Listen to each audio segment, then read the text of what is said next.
Hello student, आलेखन with Poonam में एक बार फिर से मैं आपका स्वागत करती हूँ। तो चलिए हम अपनी सीरीज को आगे बढ़ाते हैं और जो आलेखन पर आधारित वस्तुनिष्ठ क्वेश्चन हैं उनको भी आगे बढ़ाते हैं। आपको मेरे प्रश्न कैसे लगे कमेंट बॉक्स में लिख कर ज़रूर बताइए।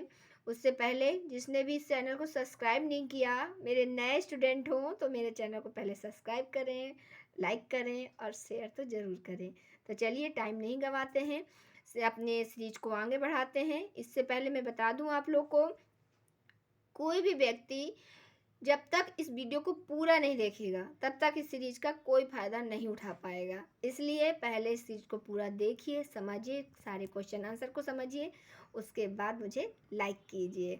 तो चलिए आगे बढ़ते हैं। तो चलिए प्रारंभ करते हैं आज का क्वेश्चन। कला किस भाषा का शब्द है? तो इसका राइट आंसर है संस्कृत। अगला प्रश्न है, वर्ण किसका गुण है? आंसर है इसका प्रकाश का। वर्ण प्रकाश का गुण होता है। अगला क्वेश्चन है, अजंता की गुफा में सर्वश्रेष्ठ आलेखन कहाँ बने हैं? तो गुफा संख्या 2 में सर्वश्रेष्ठ आलेखन पाए गए हैं। अगला प्रश्न है, अजंता में कितनी गुफाएं हैं? तो अजंता में 30 गुफाएं हैं। पहले 29 थी, लेकिन 15 ए और बी करके 2 गुफाएं बनाई गई हैं। 15 ए पहले से थी, 15 बी बाद में पाई गई है, तो अब उसमें 30 गुफाएं हैं। ठीक है, पहले 29 थी लेकिन अब 30 हैं। तो कभी कभी ऑप्शन मतलब अगर 30 नहीं दे रहा, 29 दे रहा है तो भी सही होगा, और यदि 29 30 दोनों दे रहा है तो आपको 30 देना है। ठीक है। अगला क्वेश्चन है, पहाड़ी चित्रकला के संस्थापक कौन थे? तो उत्तर है संसार चंद्र। अगला क्वेश्चन, टिंट किस रंग के मिलाने से बनता है? तो आंसर है इसका सफ़ेद। अगला प्रश्न है, सफ़ेद और काला रंग मिलाने से कौन सा रंग बनता तैयार होता है? सफ़ेद और काला मिलाने से कौन सा रंग बनता है? Grey colour, grey grey grey. ठीक है, राइट आंसर है इसका ग्रे। अगला प्रश्न है, उत्तर प्रदेश में राज्य ललित कला अकादमी कहाँ स्थित है? तो उत्तर प्रदेश में राज्य ललित कला अकादमी लखनऊ में स्थित है। तो इसका राइट आंसर हुआ लखनऊ। अगला प्रश्न है, मार विजय भित्ति चित्र अजंता की कौन सी गुफा में है? तो इसका राइट आंसर है गुफा संख्या 1। अगला प्रश्न है, मुगल चित्रकला में प्रसिद्ध पशु पक्षी चित्रकार कौन था? मंसूर। इसका राइट आंसर है मंसूर। मुगल चित्रकला में पशु पक्षी का प्रसिद्ध चित्रकार था मंसूर। अगला क्वेश्चन है आपका, चित्रकार निहाल चंद्र किस चित्रण शैली से संबंधित हैं?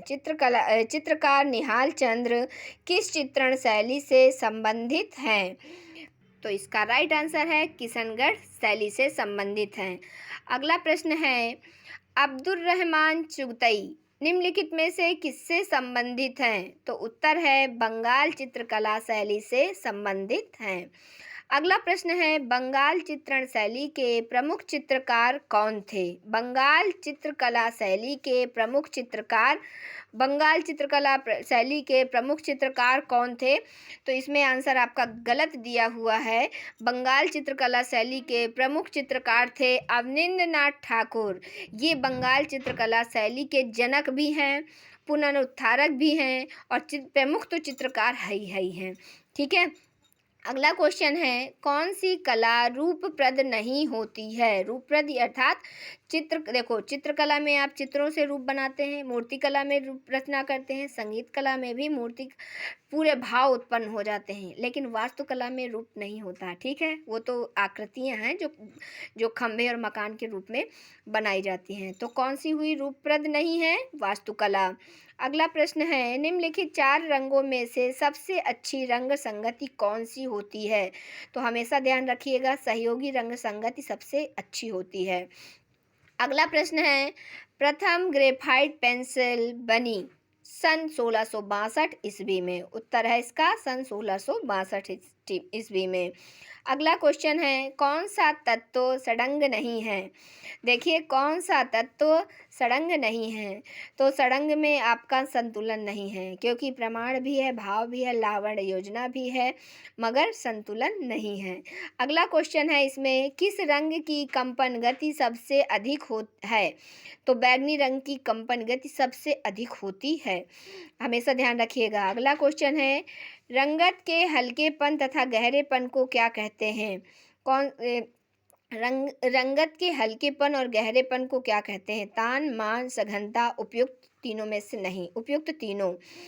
तो उपयुक्त तीनों ही कहते हैं, तान, मान और सघनता। रंगत के गहरेपन और हल्केपन को इन तीनों ही नामों से जाना जाता है। अगला क्वेश्चन है, कोणीय रेखाएं प्रकट करती हैं। कोणीय अर्थात मुड़ी हुई, तिरछी कोण बनाती हुई, कोण को बनाती हुई रेखाएं प्रदर्शित करती हैं व्याकुलता का भाव, क्योंकि वो कोण है, त्रिकोण कहीं ना कहीं अपने भावों को व्याकुलता में प्रकट कर रहा है, तो यहाँ पर प्रकट करती हैं व्याकुलता का भाव। तो चलिए, आज 100 क्वेश्चन आपके पूरे हुए। आगे भी मैं क्वेश्चन लाऊंगी और आपको बताऊंगी, कहीं कहीं क्वेश्चन में जो कंफ्यूजन होगा उसको भी निश्चित ही दूर करूंगी। तो अच्छे से मन लगा करके पढ़िए, सारे क्वेश्चन कंप्लीट कीजिए। जो जहाँ नहीं आ रहा मुझसे ज़रूर पूछिए, कमेंट में लिख के बताइए ये वीडियो आपको कैसा लगा। तब तक आगे जो भी क्वेश्चन होंगे मैं ज़रूर आपको फिर से लाऊंगी। जो ना समझ में आए, गलत लगे, उसको भी पूछिए, ताकि मैं आपको सही तरीके से उसको समझा सकूं। तब तक मैं आप अच्छी तैयारी कीजिए बोर्ड पेपर की 22 फरवरी से, क्योंकि आपके पेपर हैं। समय को बर्बाद मत कीजिए, बिल्कुल भी बर्बाद करने की ज़रूरत नहीं है। इस समय बहुत कम है। 22 से पेपर हैं। सभी 10 और 12 वाले बच्चों को बेस्ट ऑफ लक, अपनी पूरी तैयारी कीजिए। मैं अपना अगला वीडियो निश्चित ही जल्द से जल्द लाऊंगी। तब तक के लिए टेक केयर।